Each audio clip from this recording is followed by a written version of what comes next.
Hello, hello, everyone, and welcome to today's show.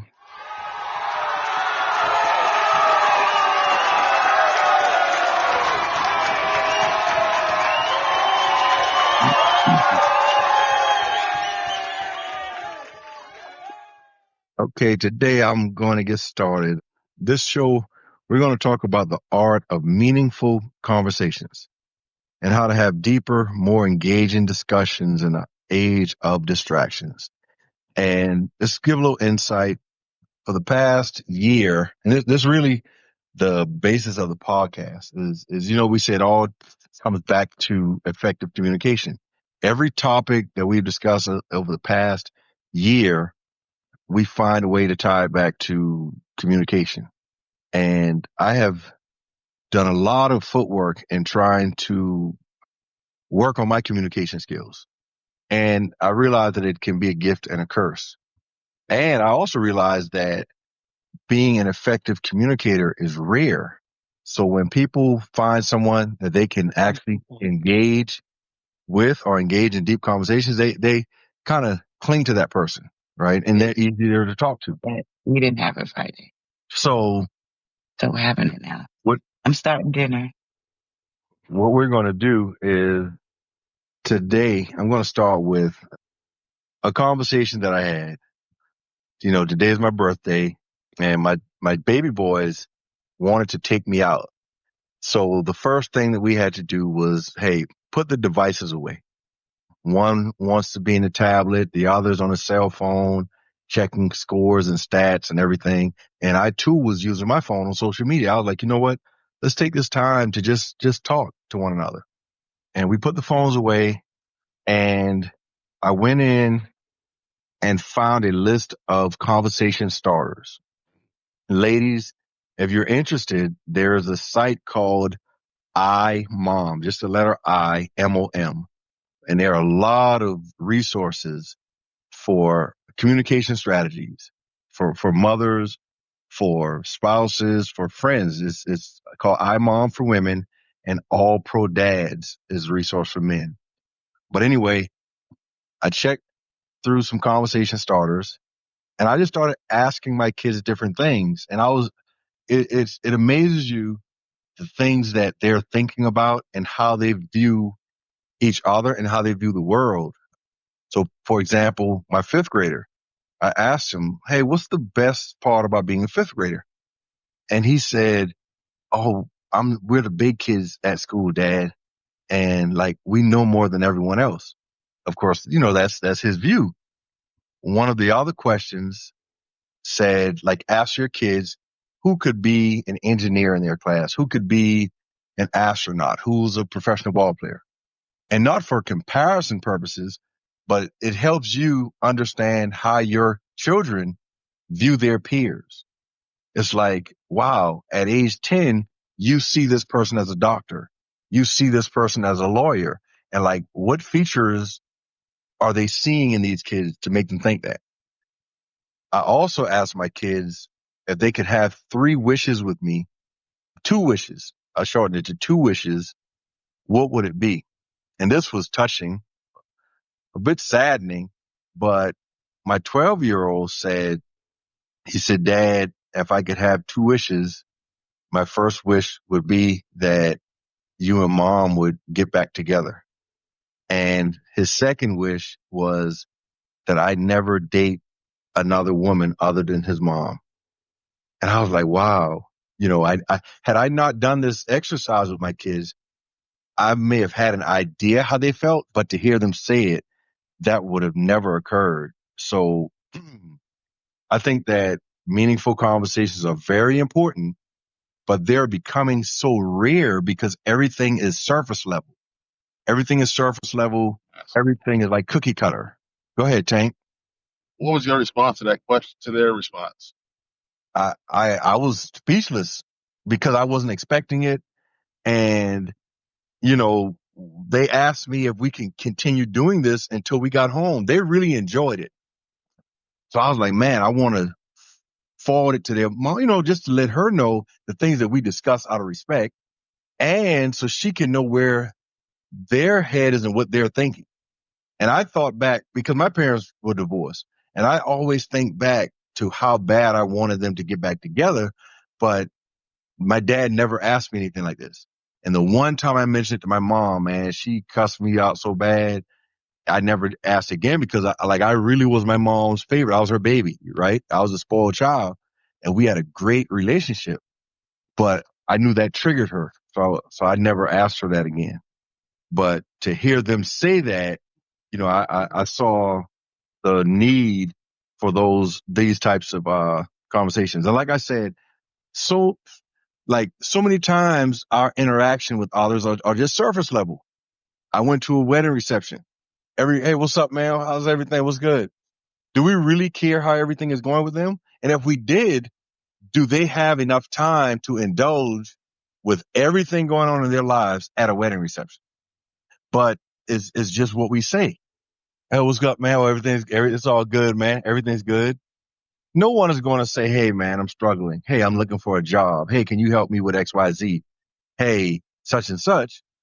And even the interaction with our children, we think that we do a good job because we check on our kids, right? But again, it's surface level. We pick them up from school. How's your day?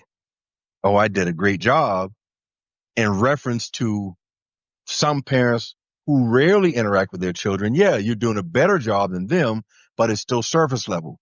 Because when we ask our kids, how was your day? Most of them will respond with, oh, it was all right. It was good. Unless something spectacular happened, and then they're going to go back to their devices, tablets, cell phones, whatever it is.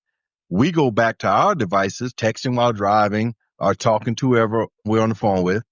And that's typically how the interaction is.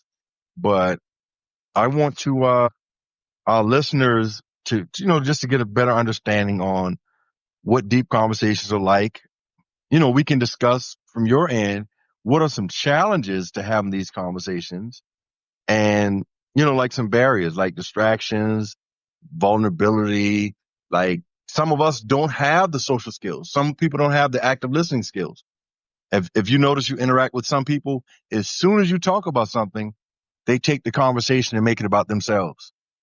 And it's not as an expression of empathy to say, well, yeah, hey, I experienced that also. They're just self-centered and they immediately make it about themselves. So I'm going to turn it over. I had a schedule for 10 minutes, but hey, I went 8 minutes in. So I want to get some feedback from you all. I would like to hear some situations where you had, in your opinion, some meaningful conversations, and what are some challenges to having those meaningful conversations? Let me hear it. Tank, Nicole. Raising, as a single parent, raising my kids, we moved away. I think Albert was 7, Monty was 5. I didn't even have Manesia yet. And we had a separation. Dad went off to prison. And just basically telling them things that boys shouldn't do, things that girls shouldn't do, why we're not together, why we moved away. And hearing, their feedback about a whole new city, nobody they know. And they were actually young. But luckily, seems like all my kids, they can carry on a decent conversation. I don't know. I have a I have a relationship with them. They don't have to hide nothing from me. You've heard how I talk to them. You've heard how they talk to me. So I always, I give them free will because I feel like if they can't come to me, who else they gonna go to? If they go to someone else, are they gonna be told the correct thing? Are they gonna get the correct feedback? Which mine is not always correct. And I reach out to different people, and I have no problem reaching out to others and asking their opinion. Guys, you for one, on different situations from a guy feedback. Guy dealing with, I'll ask different feedback. But back then, I really, even moving forward, I can relate to so many things with just me and my kids. They got into, they were actually, when Asia was already born, and recently, like, my daughter wanted to know why she had to get a blood test. Now How old was she when that happened? she got a blood test at the age of 8 years old. Hmm. She never spoke So about she it. knew what was going on. Okay. She knew it. She knew it. No, she really didn't know. She knew that we went to the clinic and she got her mouth swabbed and she knew that her brother or her sister wasn't there. And when she got to be like, I think she probably was like in 8th grade, she finally asked me, why did she get a blood test and her siblings didn't get a blood test? And I break it down to her and I told her, I said, your dad, when he went away, he kept bringing it up, kept bringing it up. I got tired hearing about it. I didn't have no reason not to give him one. People told me, they take it as a slap in the face. To me, I didn't take it as a slap in the face. I'm not that type of individual, never been that type of individual. So if this is what you want, this is what you get. He got the blood. When he came home, they said in the prison system, they can't make him take it. When he came home, we were actually living together when he took the blood test. And he got his results at his mom's house. I got my results. He called me. I apologized, blah, blah, blah, but never actually sat down and had a talk with me, her, and him. They never even spoke about it. Hear me on my end. I'm trying to explain, and I tell her all the time, I say, it could be all three of y'all. I knew what it was from day one. All I can say, somebody got in his ears. I said, my son, and I feel like my younger daughter looks just like their father for the most. The baby now, she resembles both of us. But my son is his identical twin. But to me, when two people get together and have a baby, you can't say who these kids are going to look like. Right. And for the life of me, my daughter looks just like his mom. I mean, her leg structure, everything. She looks just like her granny. So I don't know if that was the reason why he wanted a blood test, because Shaquille had looked so much like him. And then came aboard, Manesia had looked like him. I don't know what it was. I think somebody was in his ears at the time. But lo and behold, I gave it to him. And she said, that's so not fair. And I said, that is fair. And she got into a situation when she got pregnant. She was like 23 and she got in a situation and was asked for a blood test. And she did it. She did it when she was like 4 or 5 months. And she did it after she had the baby. And I told her, I said, do you feel less of a woman to give a man a blood test knowing that this is your baby's daddy? And she's like, no, I'll give him a blood test right now. I said, well, that's how I felt about your daddy. I said, but I know how now. I said, I know what the problem was. I have an older child and a younger child, and yet he just want one for you. So that's like, are you, you trying to rule me out, or you don't want nothing to do with me? I said, I can clearly understand where you come from. I said, but, I don't feel bad. I said, that's what he wanted. I knew all along. And come to find out, her blood test was like, they give you this, the paternal side, mom side, dad side, all of her stuff for the most, like, matches up with him. So, I never felt any kind of way. But as she got older and went through the same situation, then she talked to me. She's like, you know what, then, Mama, everybody need to get a blood test. These guys need to get a blood test before they leave the hospital, blah, blah, blah, because it's just so dumb. They be using that for excuse. But that was a hard conversation that really got to be easy as she got older, having that she had to go, that she went through the same situation. Right. But that was hard. And then my other kids my boys telling me, Mom, you should have never did that. Don't dumb down my mama. Don't make my mama look bad. But now he had a situation and he had to get a blood test. So everybody wants to be sure. Right. So me right. and my older two, they better understand. It was never no question, with the young one, but just having to, deliver the bad news, trying to modify the bad news, trying to straighten up the bad, what looks so bad, which really isn't bad. I just think that can be like a real struggle on one person, like a mom, because she has to try to make this thing valid for both sides. What are some tips that you would give someone who has to have, a deep, engaging conversation with someone? What are some things that you think should be put in place, like the setting, face to face versus over the phone? Like, Yeah, face to face. And depending on, really what the situation is, and in that sense, me and her never had that talk in front of her siblings in the beginning. It was just between me and her because she wanted to know, why she had the blood test. But I just think face to face is better because sometimes people face facial expression. For me, I'm one. My face tells a story more than I can express it sometimes. Sometimes I get tongue tied or I get full within, but I prefer face to face because sometimes over the phone, things are delivered. It sounds worse than what it is sometimes. But my advice is, pretty much just to pray on it and if it needs to be discussed, di- discuss it. Don't put it off. okay. And why do you think meaningful conversations are so rare nowadays? I know listening to my kids with friends and stuff that they have, a lot of people live lives they really can't go to their parents and talk about certain things. Right, right. And that leads them they do different things. They start to get involved in different things. They take feedback from other people where it should be coming from a mom or dad or somebody like that. I just think it actually can damage a kid when they can't go and be transparent with the parent. Mm. Hey, Tavana, welcome, welcome. We have a few other listeners, and I'm just repeating for the new listeners. Today, we are talking about the art of meaningful conversations and how to have deeper, more engaging discussions, right? And what's considered this age of distractions. Now, and I thank you, Nicole. I want to thank you again for our listeners. This was Nicole, we have Tank, and we have Tavana.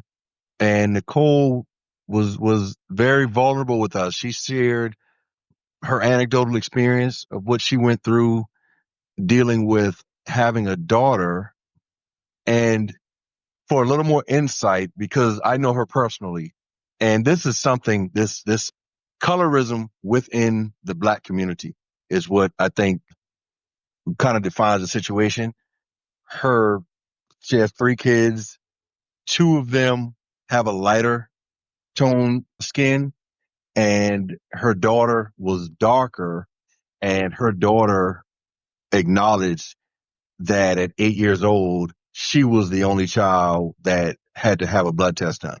She remembered having her mouth swabbed and the challenges that came with having that conversation and preparing to do that. So, Tavana, I really want to hear from you. Everyone gets their time, no interruption free. And we just want to know, some personal anecdotal experiences about powerful conversations you've had. We would also like to know why if you agree, why do you think meaningful conversations are becoming so rare? And what are some challenges, to having these conversations? Like, and I really want to hear what you have to say because for you all that do not know Tavana, she really, really, really she's a person, one of the few people that I know that believes in having meaningful conversations from the beginning. And I'll let her explain. Tavana, please, we want to hear what you have to say on this. Oh yeah, like I think it starts with how I grew up. You know what I mean? I grew up in a house where family meetings were had. It was not a parental dictatorship. The children were humans. We had a voice.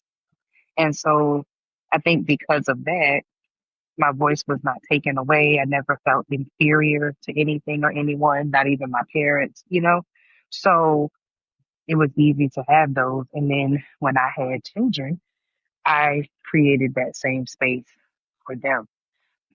So even now, my kids are grown and I have a little one, but we still have these conversations. Literally just had one today because my son got into not trouble, but was acting up a little bit at school, and so we sat down, me, him, and his dad, and we had a conversation about what happened. What do you think? You could have done better. You know what I mean? Just that kind of thing. Because again, when it comes to parents, kids, I think that's just important because it opens you up to being able to have conversations in your adulthood with your partner. And this is kind of one of those things why I'm upfront in relationships. And people told me when I got married that, oh my God, you told him way too much because I told him everything.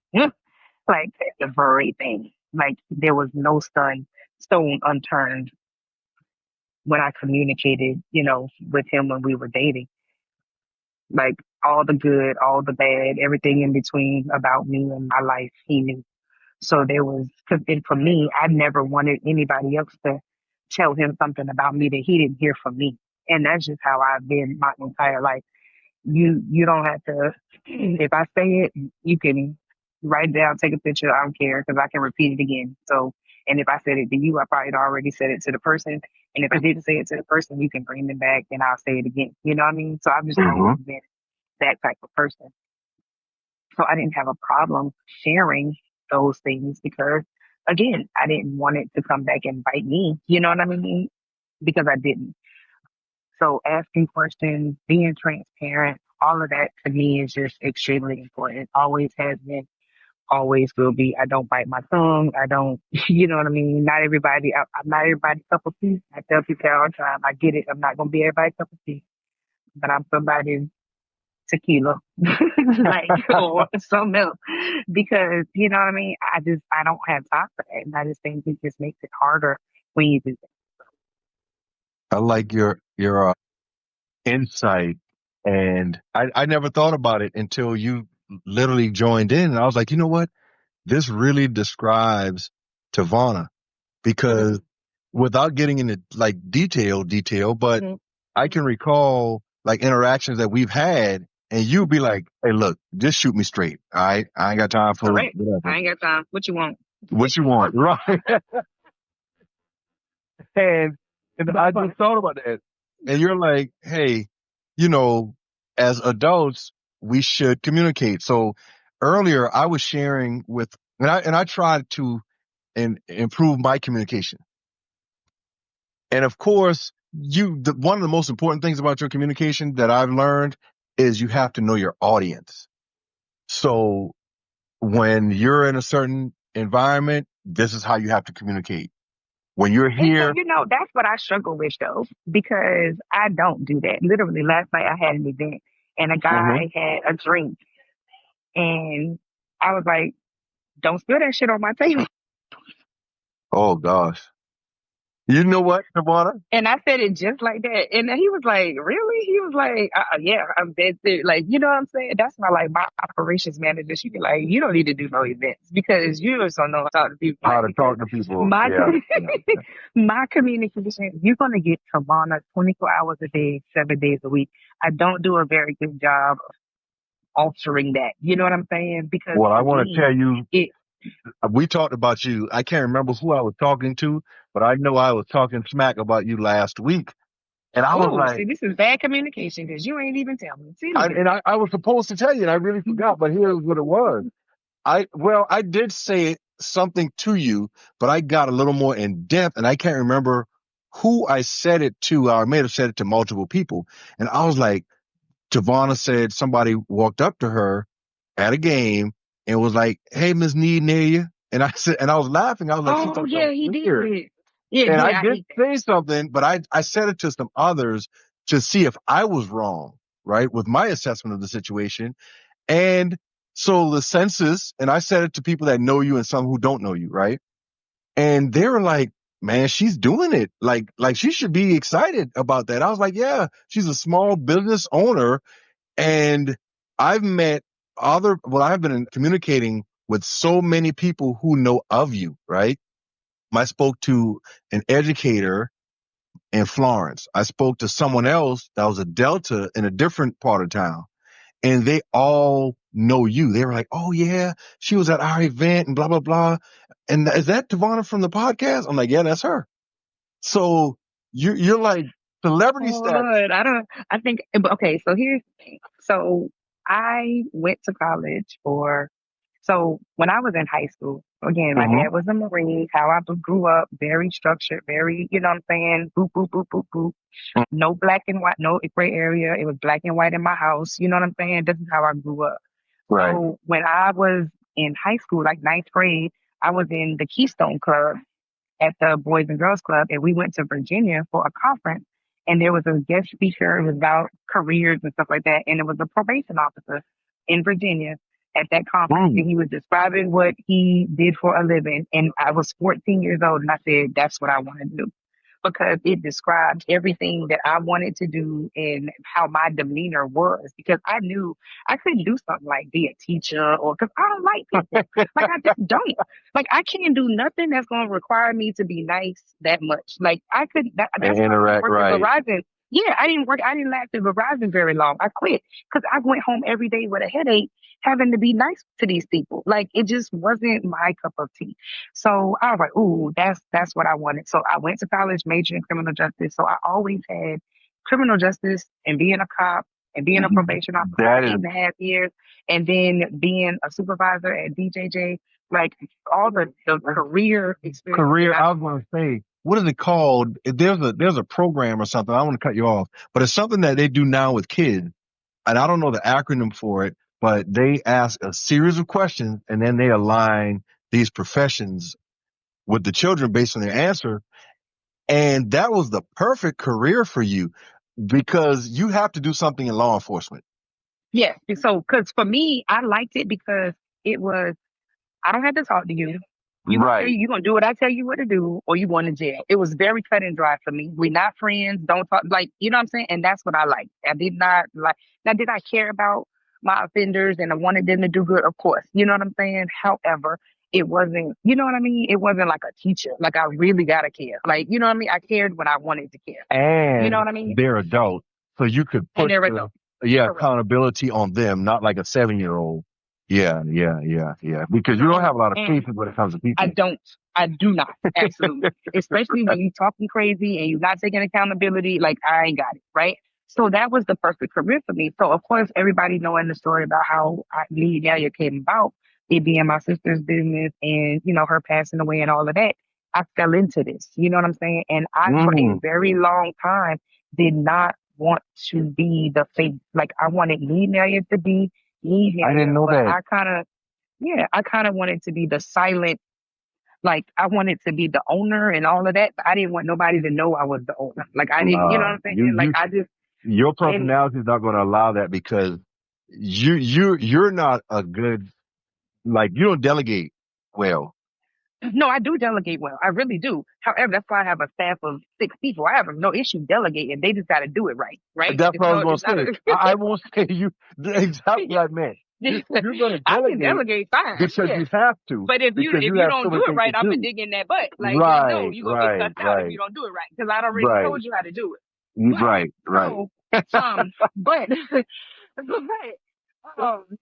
it's a thing. Like, I just didn't want to be the face, and I was probably two. My business. We've been in business for 9 years this year Mm-hmm. in October, and probably 3 or 4 years ago is when I realized, okay, I can't fight. You have to change some things.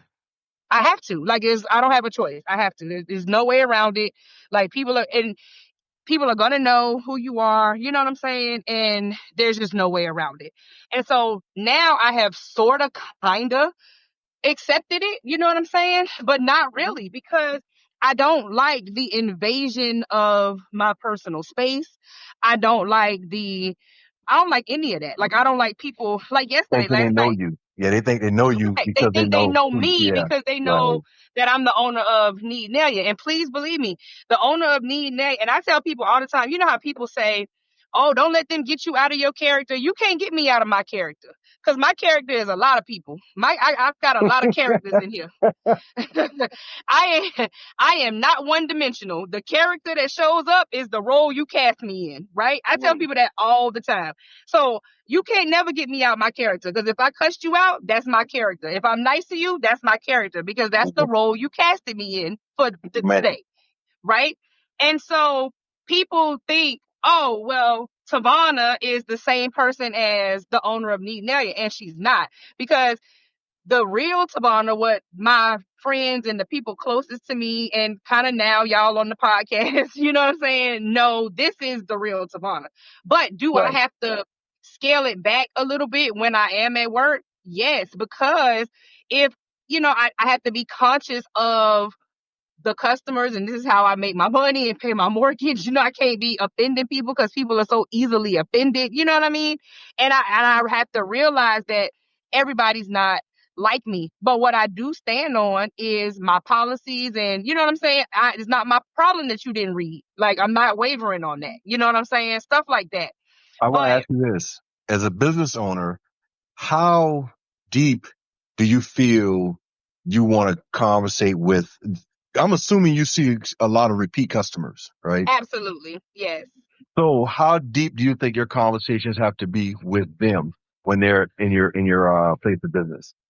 It depends. Like, I've had some people that have like stood in my store and we talked for an hour, like literally, you know what I'm saying? It just depends on, like, if there's nobody else in there, we just get to talking. You know what I mean? We had like 2 Kappas came in, older guys from Voorhees, a couple weeks ago, and we just started talking about, the state of the world and what's going on, and we just got on that, you know what I'm saying? And so I don't have a problem talking to people, because I am also a thinker. Like, so I love different trains of thought. I love, you know what I'm saying? I love that kind of stuff. Like, I'm not the type of person who only wants to be around people that think like me. You know what I'm saying? Like, I love a bigger, you know what I'm saying? Like, I like that.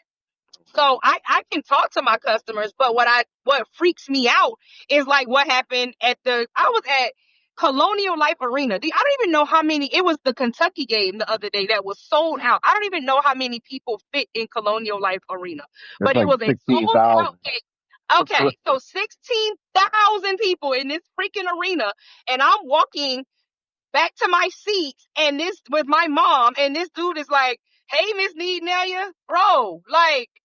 No, like, you know what I'm saying? And that freaks me out. Like, I can't even lie. That freaks me out. So because we I thought about don't it. even It's know like him. you got to get used to your celebrity status. I don't like it. And I tell people all the time, it's weird to even say that. First of all, I have never liked that word, right? I have never liked the word celebrity, because I just feel like there's nobody on this planet better than me, or I'm looking up. Like, somebody got mad the other day. We were talking and he was like, "Oh, so President Obama doesn't impress you?" No. What? Why? Like, he's a man. Like, why would I be impressed by him? Like, yeah, I think it's a great accomplishment that he was the first black president. You know what I mean? All of that. But I'm not impressed by him as a human. Like, no, like, I think what he has done in his career is great, but I don't know that man. He could be a total ass in real life. Aside from the persona, right. Exactly. So why would I be impressed by him? No. And he was like, "That is weird. I can't believe you did it." And I was like, "Yo, it's weird to me that you are just like how people be on social media talking about celebrities' kids and why are you don't know these people?" Like, that is weird to me. Like, all of that kind of stuff is very, very weird. So I don't want no type of celebrity status. I don't, but it happens. And it's still very weird. I don't like it. And like last night, this one dude, he came up to me and he like put his hand on my elbow, and I like snatched back. He was like, "Oh, my bad. I didn't mean to touch you." 'Cause dude, what? Why? Like, why would you? Were you at an event? Like, yes, I was at an event. But I had to realize that some people are just handsy talkers, right? They don't mean anything by it. But for me, that's an invasion of my personal space. Even like at my sorority meetings, don't hug me. Like, they know. Do not walk up to me and just think you about to hug me, because you will get a stiff arm in your damn chest so fast. Like, No, you can't be Don't like do that with that. your sorors. Oh, but I am. You can ask them. Ask anybody. I am. Because again, I just don't, you will never be able to invade my personal space. Now, if I initiate that because it's a mutual, you know what I'm saying? Like you're coming towards me and I'm like, all right, you know what I mean? That, but if I just turn around and you grab me and want to hug, oh my God, it's going to be a problem. Don't do that. So, Well, but again, I made it very known when I joined my chapter and I stood up in the first chapter meeting. It was the first thing I said.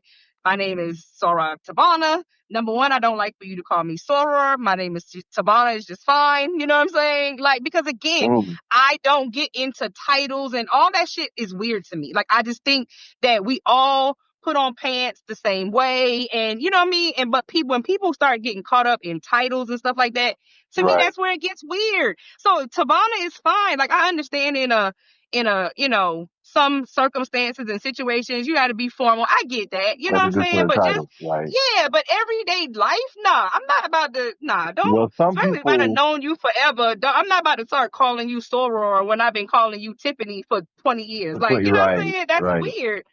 But some Some people people do. enjoy that. Yeah, they do. Right. And I don't. I don't need that. I don't need any like I think it's weird that people put all of their degrees like MBA, Oh, comma, whatever on their personal email. Why do we need to know that? Half of the people don't even know what all them letters mean.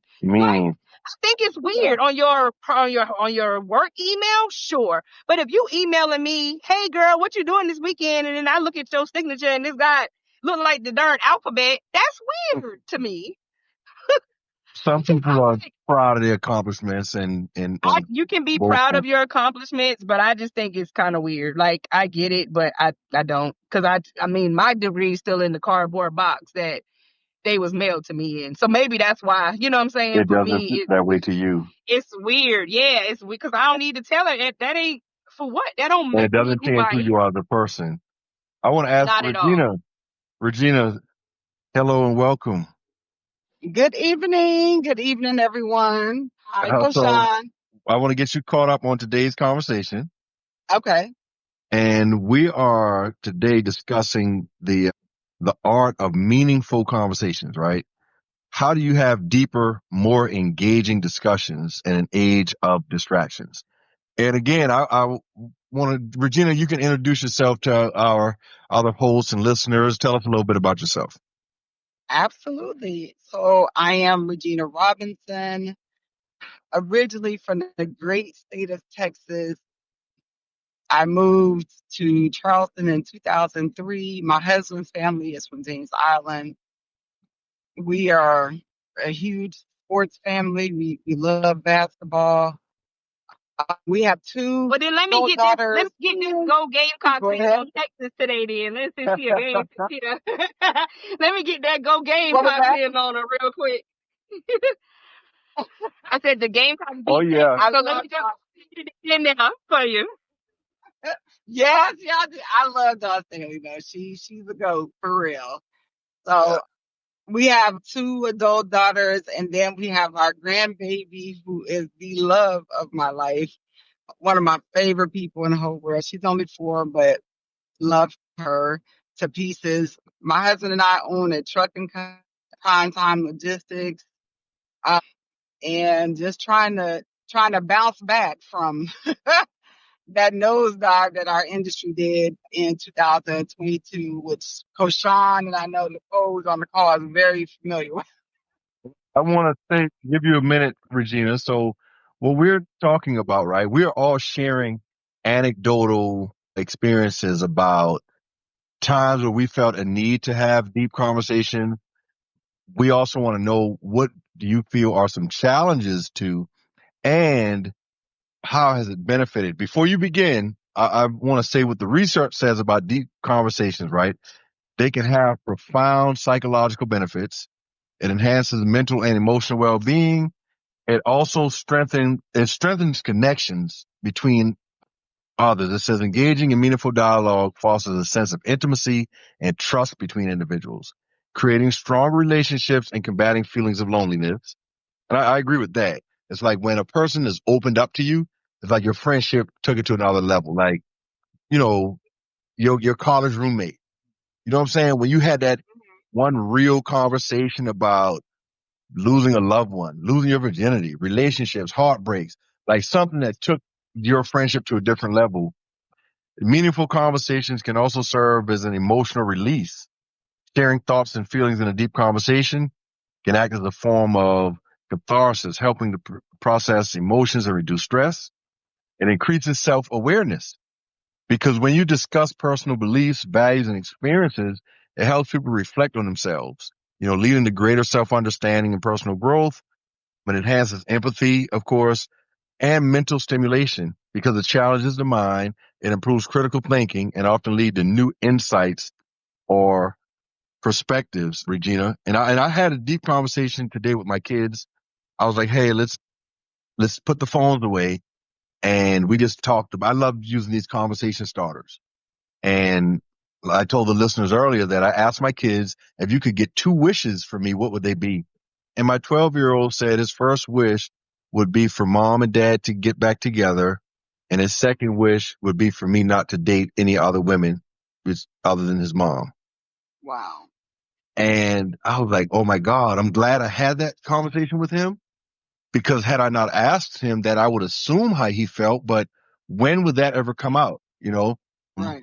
And these lists of questions, another is like, in your class, who could be an engineer? Who do you think would be a doctor? And what do you like best about being in whatever grade? What's the biggest challenge? What does your teacher do well? So I had to learn these in-depth questions / conversation starters. And my kids just started opening up to get beyond how was your day? Millions of parents every day. Well, what do we say? How was your day? And we feel like we did our part as a parent. I'm checking on her. And unless something bizarre happened, what do they say? What's the typical answer for how was your day? Good. It was Good. okay. It was okay. And then their faces go back into the cell phone Yep. or whatever. And we never really, really know and a lot about our kids. We can know so much more with in-depth conversations. And not just our children, just people we interact with, coworkers, friends, partners, spouses. So I want to hear an anecdotal experience about deep conversations that you've had. And again, what are some challenges, to having those conversations? And how can we help our listeners out with that? Absolutely. So first, I want to thank you, Coach Sean, for having this space because this is, definitely something that is needed in our community because I think we are oftentimes on autopilot when it comes to communication. Like Oh you my said, gosh. the Mm-hmm. same generic questions, the same, and it's never any deep thought into really what you're asking because you're on autopilot. Your kids get in the car. How was your day? And like you said, you think you've done your part, and your kid really could have had a crappy day, but they're conditioned to say, "My day was okay." Mm. Or it was good. So thank you for opening this space. I would say the first thing to meaningful conversations is you have to be both parties or part, if it's two or more people have to be number one, willing to be vulnerable and being honest because that's what keeps up the facade a lot of times in relationships. And when I'm saying relationships, it's any relationship, parent, child, husband, wife, parent, older parents, parenting you as an adult, friendships, co-workerships, whatever ship it is. If you're not willing to be vulnerable and be honest in that space, then it really is a meaningless conversation. So that's the first thing. The second thing is I would say the challenge I would say is who you're being vulnerable with. Mm. Challenge. I personally have had experience where I've been vulnerable with someone who I thought was a friend Mm-hmm. and turns out that it wasn't the case. I was, you know, being honest and being vulnerable because I thought we were friends. and this person had ulterior motives. I had no Mm. idea until I found out. And, of course, in, we ignore signs and all of that good stuff because we want to trust people. We want to think that people mean us, and that's not always the case. And I shared some stuff with her that, I would have only shared with a friend. And Hmm. so that was, unfortunately, that causes you to then put your guard back up when you've been vulnerable, especially if that's not a place that you usually are. Usually, if you're guarded all the time. So when you do let your guard down, again, any relationship, you let your guard down and you kind of get betrayed, the guard kind of goes back up. So back to your question, meaningful conversations are needed. They are definitely needed because if you keep doing the same thing, you're going to keep getting the same thing. And something that I used to tell my children, my daughters, I used to say, if nothing changes, nothing changes. And I Mm. used to say that to them when they were young, and they was, Mom, why do you say that? I was like, you'll understand when you get older. And that's the truth. If nothing changes, nothing changes. So we have to be willing to open ourselves up to these conversations, and we have to be willing to listen as much as we talk. You can't, it's not, relationships, conversations are not one sided. And I want to somebody, ask you a quick question. go ahead. This ties into the second part, the role of active listening and Mhm. why it's harder than we think. Why do you think it's so hard for people to be an active listener? I will say this. I heard something probably, I would say definitely in the last year. And I was like, I laughed. Your phone's breaking up, Regina. I'm sorry. And I don't remember where specifically I heard of it. It was said that God, I'm sorry, I'm getting to a stopping spot. Is this better? Yes, much better. Hello? Yes, much better. We can hear you. I'm sorry. I'm getting to it. I'm about to blow over right now. But I heard something. It's probably literally been within the last year. And it kind of caught me off guard and I gave you two ears and one mouth because you're supposed to listen twice as much as you talk. Mm. And I was like, oh, that was a good one. So I think it's hard to actively listen because you want to get your point across. Most people want to get their point across. They want to be heard, and they're not really receiving the information. I say it's kind of like, double dutch. When you getting ready to jump in that rope, you know how you kind of swinging back and forth. That's how a Hmm. lot of people are in conversations. They're ready Oh, to jump in instead of and when you're ready to jump in, you focusing on the ropes turning. You're not focusing on anything else. You focusing on when it's time for you to jump in. So you're not actively listening in the conversation. right. Tavon So said people listen with the intent to respond, not to to listen. respond, absolutely, absolutely. And that's why you're not an active listener, because you're so ready to jump in and get your point across that you can't even receive what someone else is saying. And so Can we that's why share some skills with our listeners? How can they become better at active listening? ooh, that's a tough one. I think the first thing would be you have to listen to receive information. That's the first thing, instead of listening to respond. So Devon was asked 100%. You have to, not, you have to actively do that, because most of us, again, we're conditioned to respond in a conversation. You're not conditioned to listen. So it's something that you are actually going to have to practice, listening instead of, waiting to respond. So I want that's to, the first thing. Mhm. and again, on this episode, we're sharing anecdotal things, right? Because this is like how we feel. I don't want a cookie cutter. Everyone does the same thing because we're all dynamic and we are unique. I have to work on my active listening skills. I'm always trying to multitask. And I had someone in my office last week. She was talking to me. I was listening. I heard everything she said, but I was responding to an email on my cell phone. And she got up and made a comment and walked out of my office. And I felt so bad. So I wanted to let her know what I did. I called her in and I addressed everything that she said. And she was like, "Oh my God, Mr. Mitchell, I didn't know you were listening." I said, "Yeah, I was, but I had to respond to that email at that time also." Hmm.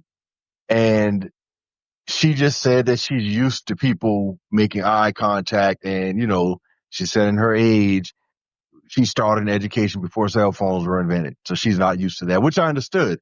So I immediately was like, well, how can I become better at active listening? I want to share what our AI says to our listeners. They gave some tips for active listening. Be present.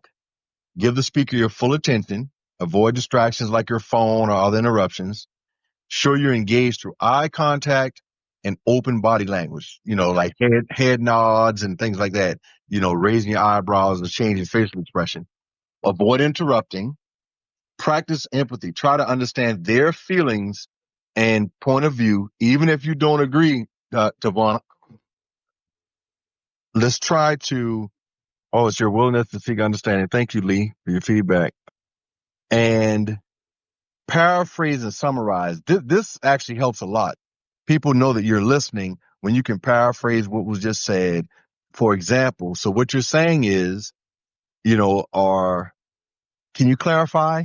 That lets them know that, okay, this person is listening. Ask open-ended questions. But can you tell me more about that?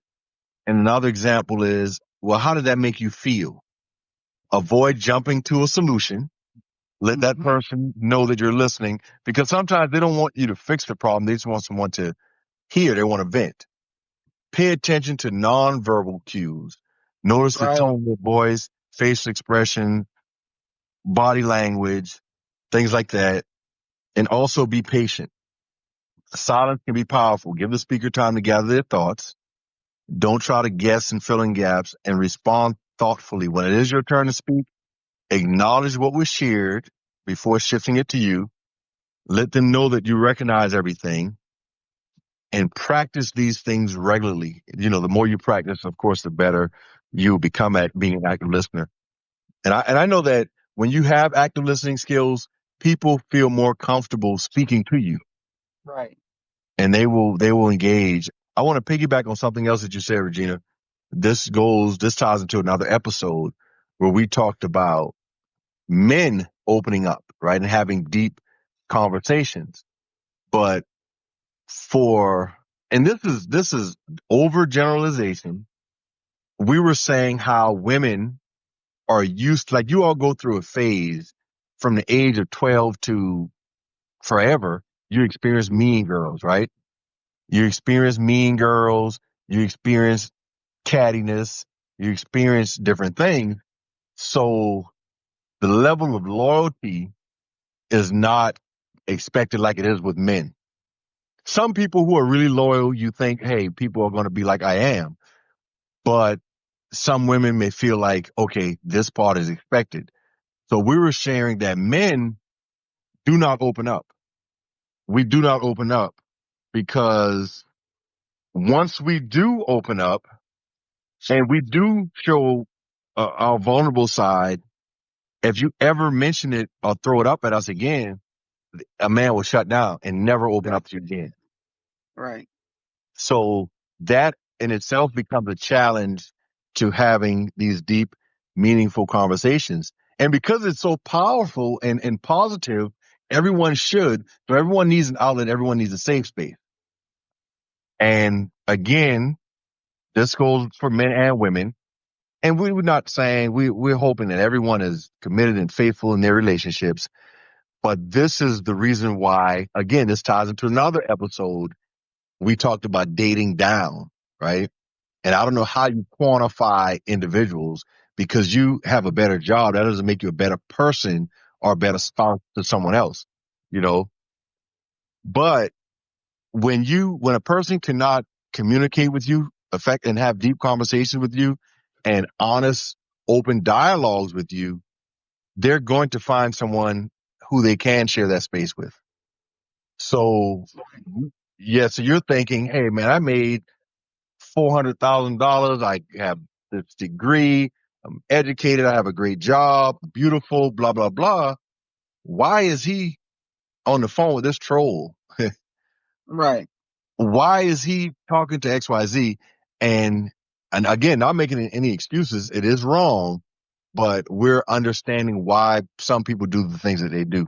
So we want to make sure everyone is able to effectively communicate with anyone, if it's their children, like you said, adult parents, because and I want to hear from you all, when did the shift occur where your parents went from like dictator to active listener? When did you kind of get a voice with your parents? At what age where you all can discuss certain things and you can talk to them about anything, finances, heartbreak, sex, love, relationships, jobs, everything? When did that occur?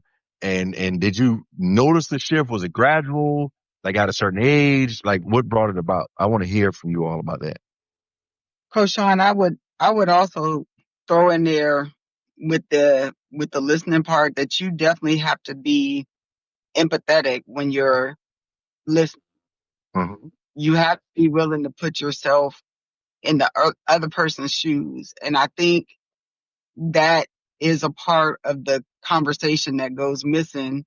And especially when you're listening to respond, it's hard for you to empathize with someone because you want to get your point across. So that's another practical thing that you could do, is kind of try to put yourself in their shoes. Being empathetic. That was one of the tips that they. Yeah, being empathetic for sure. And I would say maybe a little bit of an anomaly, because I've had my best friend, my bestest friend. We've been best friends since 8th grade. Mhm. There's, while we probably collectively, us together, have experienced, mean girls and other friends that we, have had, that's a level of loyalty that, you know, you don't see often, but I've been blessed to experience that. And I've also been, married for a very long time. So not that it's been, 30 plus years of, all bliss, but it's been a learning curve. And I think for us, I can give you a really good example of something that happened to us. And I know you let me know if you're somebody was trying to give an example of what you asked them. But one of the things that happened with me and Chucky, that's the hubster, but my husband used to play professional basketball. And at the time that he was playing, me and our oldest daughter was living in Seattle, Washington. And I come from a family that we just have always been around each other. Growing up, my cousins were at our house on the weekend. My mom and aunties and stuff, they start drinking, playing cards. Everybody falls asleep. Everybody, wherever you at, that's just, what we did. We were always around each other. Well, my husband's family was not like that. And so he was overseas. I was in Seattle. And, me and my daughter would go over to one of my sister's house, and he just couldn't understand, like, why are you, to him, it was like I was staying out. And I'm like, what are you talking about? I'm at my sister's house. Like, I couldn't, so we were almost at complete opposite ends of the spectrum with how we thought about this one thing. And to me, I was like, I was young and sassy, and I was like, man, go tell me what to do, and all this stuff. And I just because I didn't understand. And he didn't know how to express to me what he was talking about. And I was standing 10 toes down in how I felt. And I was talking to me and Chucky were not married at the time. We were engaged, but I was talking to my mother-in-law, And I was, oh, Chucky, get on my nerves. And he's saying this about me staying at my sister's house. And she said something to me, and I just like paused. And she said, well, Gina, Chucky Chucky only has brothers. She's like, my boys never stayed out overnight. And I'm like, what do you mean?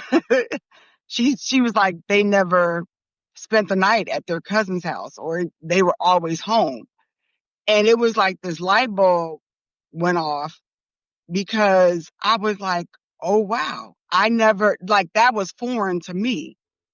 Again, we were on opposite ends. I came up from a family that was very normal, and he came from a family where that was very abnormal. Didn't occur. It didn't occur. They were home. They didn't go to their cousin's house. And I was like, it took me a minute, but I was just floored when my mother-in-law said that. Now, Chucky didn't know how to express that, and I didn't understand that was a thing. So, listening again, and, I had to be empathetic. I had to actively listen. And this was a lesson learned at a very young age. I was probably 21, 22 when this happened. And what we ended up doing was we ended up having to come to a compromise. And what I told him, I was like, well, I don't see me just cold turkey stop going to my sister's house and staying the night. I said, I'm just, being honest. And I said, but what I will try to do is, try to let you know ahead of time that I'm going to go, stay the night, instead of it just, I get there and I fall asleep kind of thing.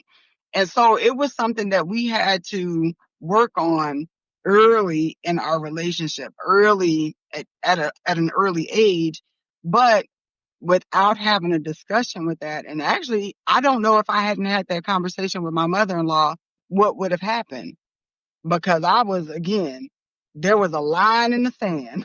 I was on one side, he Yeah, was there's on one side. another. And for adults, and I guess what you're saying is it's common, right? Right, And for a lot of people, their automatic assumption is, oh no, something's going on. right, And I don't know if you've noticed on social media, in Charleston, a lot of women joke about, being out until 5 a.m. and they'll say, oh, I was at the dice game, right? Like mocking what their boyfriends, husbands, or significant others have said to them. right. But what's funny is that is so common. And not saying all over, but it's common in the Charleston area. Very common out in the country, right? So like we literally have circles. My dad is 81 this year, and his friends have circles where they play cards this night, you go here that night, go there that night. And, me at 50, I'm picking up the same habits, right? Well, I picked them up. I was gambling like that since I was in my 20s. So like 30 years, that was common. But Tavana typed in, she said those upbringing differences can make a huge difference. And weird, that is so true. Because, for my wife, her dad never gambles. He doesn't hang out. He's a minister. He doesn't drink, like nothing. But when I go home and I call my dad, I'm like, hey, what's happening tonight? And my dad has an itinerary. He'll tell me where they're hanging out at 7 nights a week at 81 years old. So when I go home and my wife will be like, where are you? It's 2 a.m. It's 3 a.m. Oh man, me and daddy at such and such.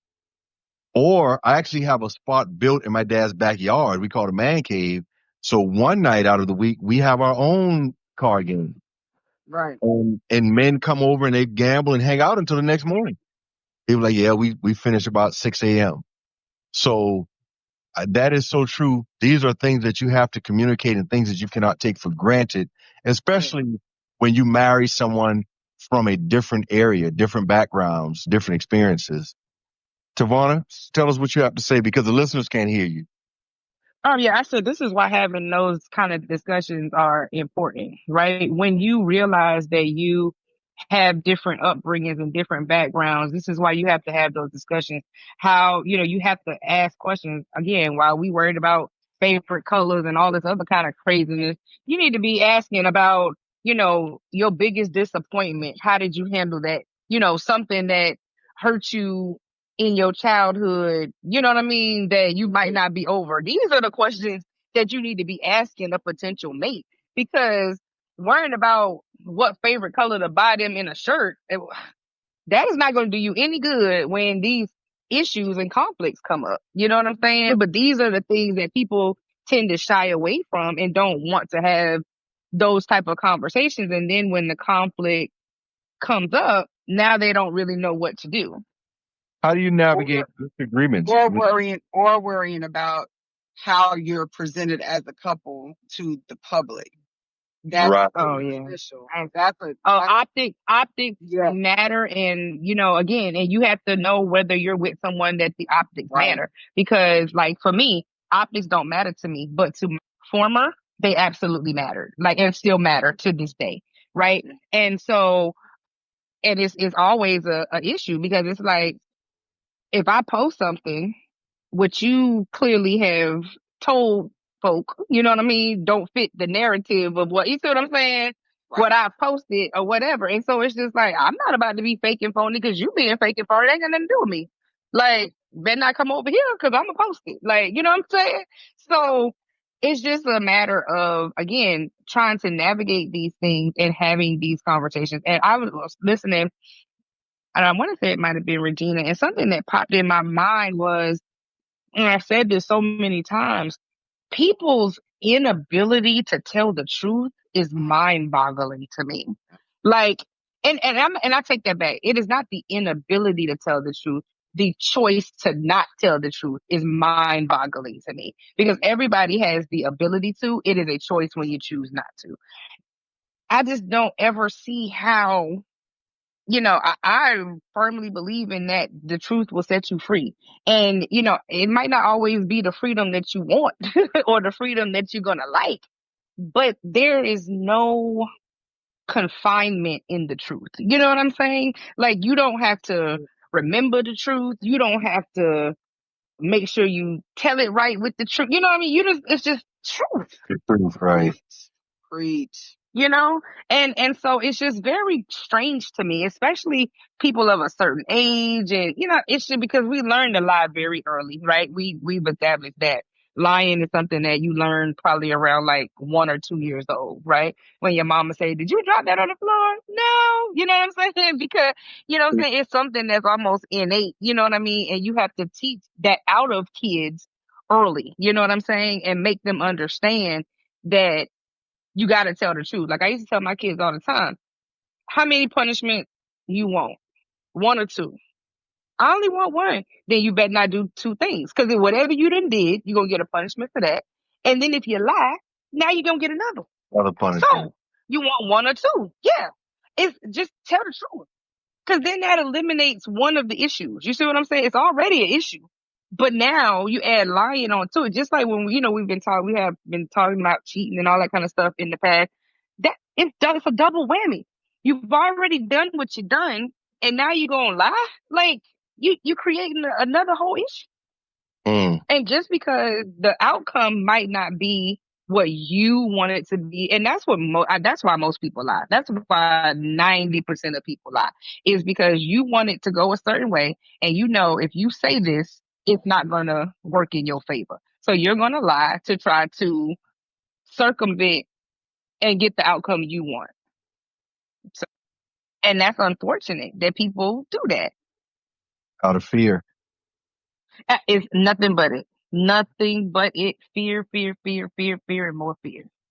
Fear. And people tend to think that fear is always like, a bad thing or whatever. No, you can be fearful of anything. You know what I'm saying? You can have a fear or anxiety or angst about anything. And if you don't want to feel that, you are going to avoid that at all costs. And that means even if you have to lie. But at the end of the day, I ain't never seen a lie that stayed a lie forever. It'll come out. you got people who lie about like what Nicole was talking about, paternity and stuff like that. It's all fun and games until you 45 and need a kidney transplant. And then the person is, That lie worked for you for all that time, but now you need a kidney transplant and them blood types don't match. mm, You see what I'm saying? So you can, I mean, 'cause a lie don't care who tell it. So, and it's going to eventually come out. Now, some stuff do people, they've taken to their grave, sure. But even lies that I've seen people take to their grave still can haunt the living that you have left here with it.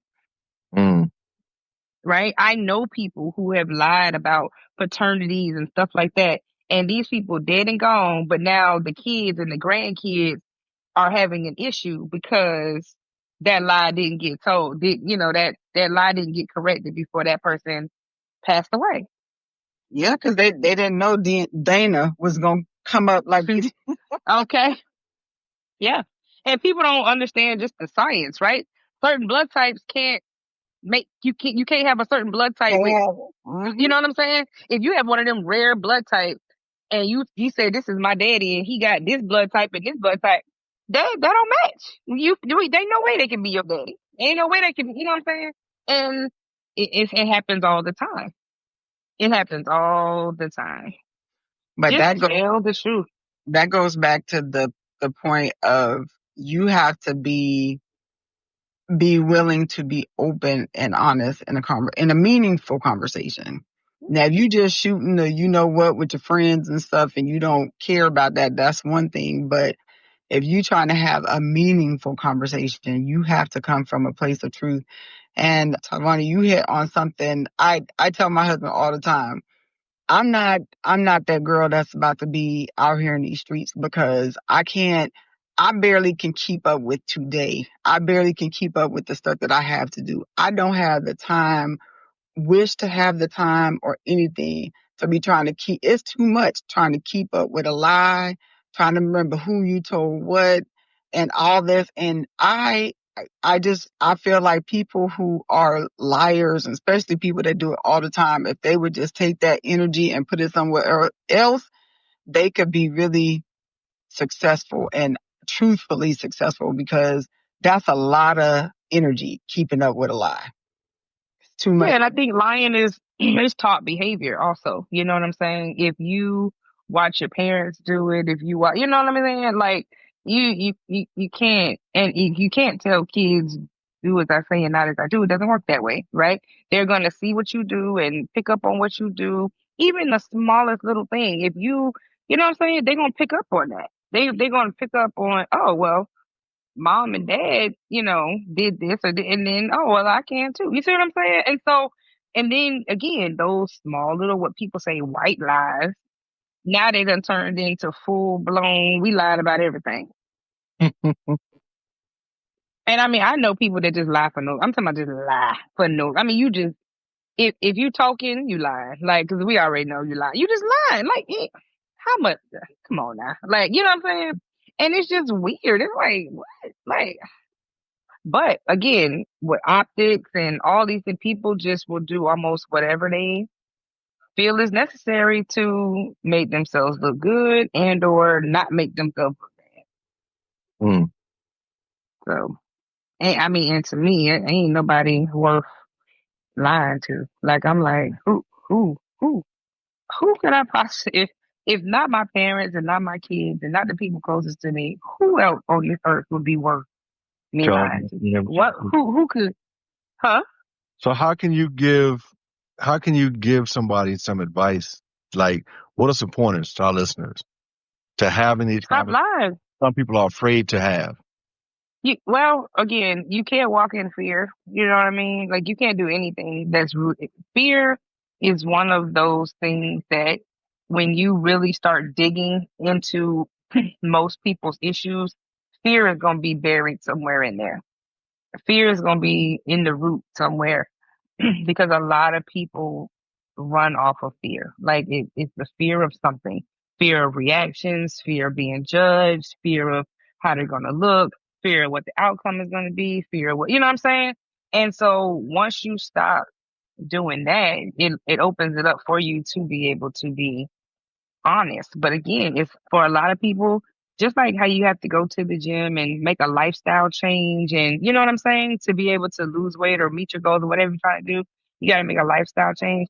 You have to make an emotional lifestyle change as well if you want to be different.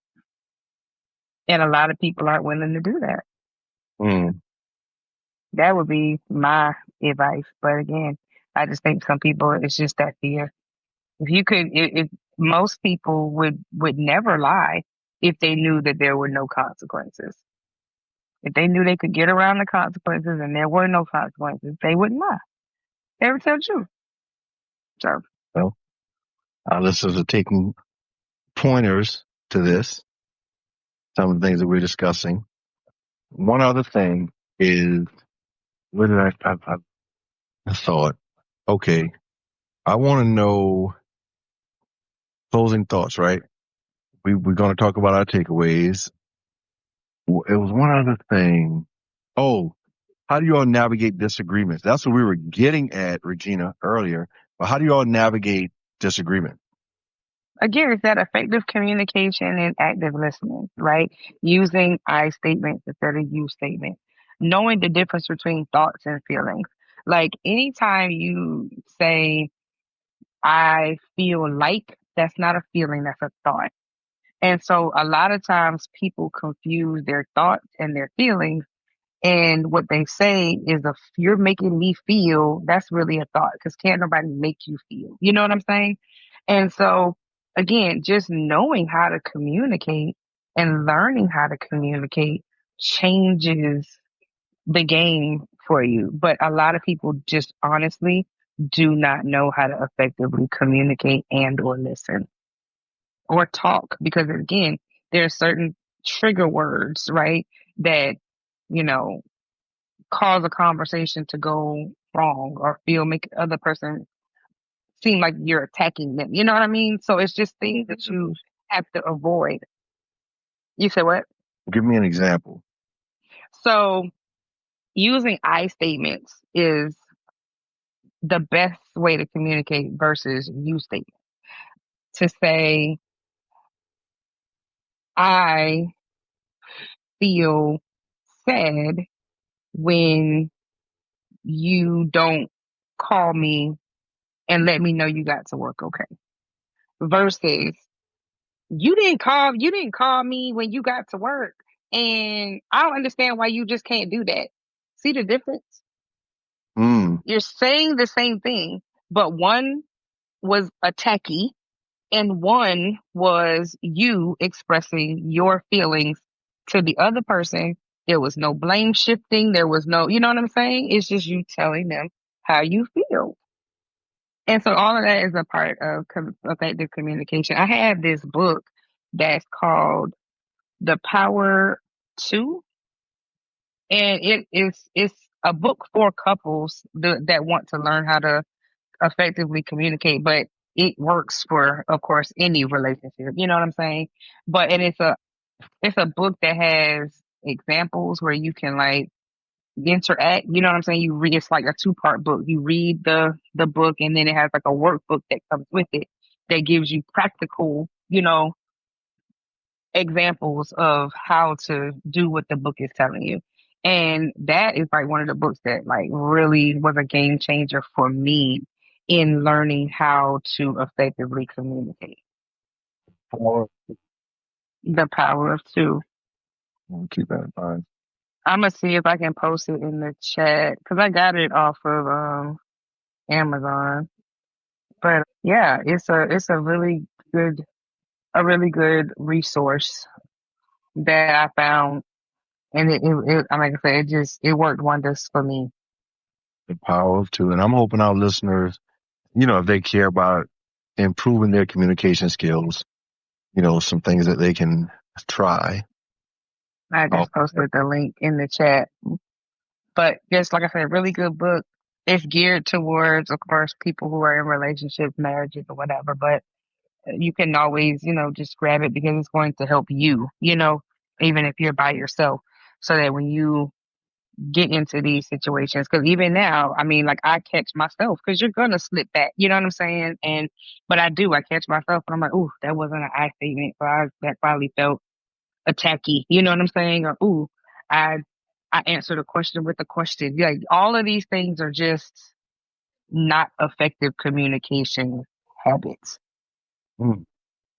Because if someone asks you a question and you answer their question with a question, you haven't answered the question. Hold on. Right. I mean, unless they're asking like for clarification or something like that. Like, am I hearing you say, or is this what you're asking? How Correct. Yes. that help? Okay. Yes. You can do that. You know, repeating back. You know what I'm saying? That is effective way to communicate. But if I ask you, did you wash the dishes today? And you come back with, did you wash the dishes last week? Wrong. Like, mm-mm. Because what that is blame shifting, it's deflective, it's defensive. You know what I'm saying? And none of that is effective communication. If you're being defensive, if you're deflecting, you're not communicating well. Okay. I'm learning. hmm Good I'm stuff. telling you that book is really, really, it is. And you know, the crazy part is that once you have something that brings it to your attention, you don't realize how bad you've been communicating for a really long time. Mm. And then you can go back and think about it and be like, wow, I see why this didn't work. Or I see why that talk with my coworker or my child or my, you know what I'm saying, such and such went to the left because you can now see it and recognize where Understand. you played the role. Right. Yep. This is a book that I like. I keep on my nightstand. Like it's like you know, how you just read certain books over, you know what I'm saying, for the refresher. You know what I mean? This is that one for me to constantly keep reminding myself of how to effectively communicate. Mm. Because, you know, people, like you said, I'm good at communicating effectively. Yes, I can speak my mind, but just because I'm speaking my mind and being honest doesn't mean I'm communicating effectively. Right. And different people require different things when it comes to communication. You know, some people can handle a particular tone, others cannot. And I mean, and again, that is that's true. However, sometimes, you know, like my family, we just loud. Like we don't, you know what I'm saying? Everybody, you know, we're not fussy at you, we just loud. You know what I'm saying? Because my family is from New Jersey and just, you know, in New York. We just, you know what I mean? We just loud. And so, you know, it took some of my relationships and friends a minute to realize, oh, she not fussing at us. Like she just loud. That's your Like key. you know what I'm saying? So now they can catch the message. You know what I'm saying? Because, you know, they get it now. Because that's a lot of people, they miss the message because of how it's said. You know what I'm saying? Instead of paying attention to the words or they paying attention to who said it or how it was said. But 9 times out of 10, a lot of times the person's right. You know what I'm saying? It's just that you just didn't like the delivery. So they didn't like delivery. Okay. hmm Well, these are all skills I hope everybody can find useful. And we all agree. Do we all agree that having meaningful conversations are important? Absolutely. Absolutely. Okay. Very much so. I'm currently working on having them with my children. That is something that, Don't lie to them. oh They're no, smarter never, than you think, yeah, I'll never you do know? that. And I think Right. that people don't give babies enough credit that they can you can be 1000% honest with children and say it on a level that they can understand it, but still don't have to sugarcoat it. You know what I'm saying? And a Mhm. lot of people do that. They sugarcoat stuff and then when the kid is older, they're like, well, you said this or I didn't, you know what I mean? Nah, don't sugarcoat that stuff for these kids, good, bad, right or wrong. Because that's life lessons early that the world is not sunshine and rainbows. Something else that you said on another episode that I remembered, and we talked about when we're communicating with kids, use real terms. Don't talk about my cookie. This person touched my Right. cookie. and all this. Yeah, you're right. Yes. Yep. Yeah, I had to have a conversation with Carter the other day about his emotions and just how because when he gets frustrated, he likes to shut down. He doesn't really like to communicate. So I took his cell phone and I told him that he wasn't going to get it back until he, went and sat with himself and figured out what he needed to say. And then when you're ready to have a conversation, come and talk to me, because I could tell he was frustrated, but I didn't want to like push him, Hmm. just, you know, tell me what's wrong with you right now. You get what I'm saying? I know people don't work like that. So, I just told him, I said, leave your phone here, go to your room, go take a minute, think about what you're feeling and how you're feeling. And when you're ready, come back and have a conversation with me. And then after we have that conversation, you know, I'll think about giving you your phone back. And, he went and he came back, it probably took him like 2 hours. I really doubt it was something he wanted to do, but he came back and he was like, I don't really understand like what you want me to say. And I said, I don't want you to say anything. I said, or the only thing I'm looking for you to say is just how you feel, like in the moment of everything that was happening. How did you feel? And I was like, why is it so hard for you to just express that? And he was like, I don't know. I don't feel like anyone would really care how I feel. And I said, well, why would you think that I wouldn't care how you feel if I'm asking you how you feel? And Well, he was like, no. Go ahead. You saying something, Koshan? and what is he? What was his response? Oh, he said to me, he said, because, there's a lot of times when, I try to talk to my dad about something and I don't feel like he is like really listening to me. And I said, and what is he doing in those moments? And so, it let me know that for a while now, at least for the time that, his dad has, they've been dealing with the new babies, the new siblings that came about. A lot of times there's so much focus on them because they're all back to back. So they're all young, 5, 4, 2, you get what I'm saying? And they require a lot more attention. So like when Carter's trying to talk to his dad, more often than not, he's preoccupied. And so I said, well, why instead don't you call me and tell me how you feel? And he's like, I mean, because if dad doesn't listen, I don't think you would listen. And I said, well, let me stop you there. I said, don't ever assume, right, that one person is going to do something because another person does it. I said, you will always go wrong with assumptions. So instead, when you are trying to voice yourself or, say how you feel and someone isn't listening, you know, that doesn't mean you stop trying. You find the person that is going to listen no matter what. And that's who you then, begin to confide in. And I just, I let him know. I talked to him and, I let him know, like, I struggle with, speaking about my emotions as well. So I can understand why it's a struggle for you. But that's, something that I have been working on. And because I'm working on it, I need to now have different conversations with you so that you can also work on it. And, we sat there for a couple of hours that day and we just talked about, a lot of things. And like how he does feel when he gets frustrated, like the type of thoughts that he has and, different things like that. And afterwards, he said to me, I feel much better now. And I said to him, I said, I'm your mom, right? But I'm also your ear. So when you need to talk, I don't care what I'm doing.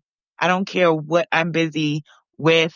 if you say, Mom, I need to have a conversation with you, if I ever make you feel like I'm not listening or I'm too busy with something else, I need you to stop me in that moment and say, Mom, this is serious. I need to have a conversation with you so that I can then understand, like, I need to make you the priority in this moment. Because sometimes I am just going through doing things and, going through my day and I don't think about it.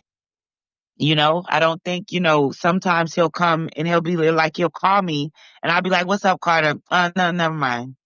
you know? And in those moments, like I don't normally probe more. But, now that it's something that I really notice and I pick up on, now when he does that, like I actually go probe. Like I'll even go in his room, lay on his bed, with him and, really just try to dig a little deeper to get him to, open up. And he does. He does. So I feel like he understands that he has to, really be able to put himself out there to know who's going to be that safe space for him. But if you don't put yourself out there, you'll never know. And I talked to him about, just like Savannah said, like the world is not peaches and cream. You can't, like, you're never going to get what you want in life by just shutting down and keeping things to yourself. You got to be able to speak up for yourself. You got to be able to advocate for yourself, you know? And, that was a really deep conversation to have with my 13-year-old for me. Give him strategies for these conversations. Say that again? Do you give him strategies to have deeper conversations? Like we can tell people you need to have them, but everyone does not have the same communication skills. Right. Right. So, like I didn't necessarily give him a strategy, but I did, let him know that, or I did make it clear to him, that he has to figure out a way that he feels most comfortable with in communicating himself, whatever it may be. If it's writing a letter, if it's, whatever it is that allows you to express yourself and get your words out in a manner that you feel comfortable, like he plays the guitar, right? So I did tell him, like, if you want to write a song or play, you know what I'm saying? Play a song, but make sure that song is telling me like your feelings and how you feel. Like those are different creative ways that, you can express yourself without it having to be such a struggle, if you don't just feel comfortable just, coming out and saying these words to me in this manner, or maybe you don't know how to articulate it, so I did give him those like type of ideas, but I wouldn't say it was a strategy per se. I don't know. But, because it's something that I'm struggling to also, or I'm not struggling. I've been working really hard to change it for myself. I did struggle with it in the past, but because I know it and I recognize it and I understand it, I kind of know, what I have to do in order to get him to open up. And that's really just make sure that he knows it's safe here. No matter what, he knows it's safe here. He knows Mom is always safe. So you can always come and talk to me about anything. And I try to, make sure that we do that. Like, we go out, we have activities, no phones allowed. We do things where we can really just be present in the moment and, focus on how much fun we're having, what we're doing with each other. And in those moments, a lot of times on our rides home, he'll open up and have different conversations. The other night after we came from go-karting, we went to ride go-karts and we were on our way back and we were crossing over a bridge, and I get antsy going over like long bridges. I don't like long bridges. So, he made a joke about it, and he was like, why do you get so like agitated going across the bridge? And I'm like, it's not that I'm agitated. It's just it's it's a fear a little bit, of you know, an incident that happened in my past where we got into an accident and it was on the bridge and there was nowhere to go. Like there was no land to, you know what I'm saying? No road to turn off of, no. Gives you some anxiety. Yeah. So it gives me a level of anxiety when I'm going across a bridge where there is no outlets on the sides, you know? And, and then after I explained it to him, you get what I'm saying? It was almost like a little bit of a relief because I hadn't thought about that moment in a long time. And I just always, like, I knew why I had the anxiety, but I hadn't actually thought about, you know, that incident in a long time until he asked me about it and I actually spoke about it. But then in speaking about it, it was almost like he said to me after I said it to him, he was like, well, Mom, you know, you don't have to be scared about it. Just, you know, no, just get across, breathe as you go across. You know, he was like, you taught me to breathe, like breathe your way through it when you go across. But he's helping. And it was, I don't know.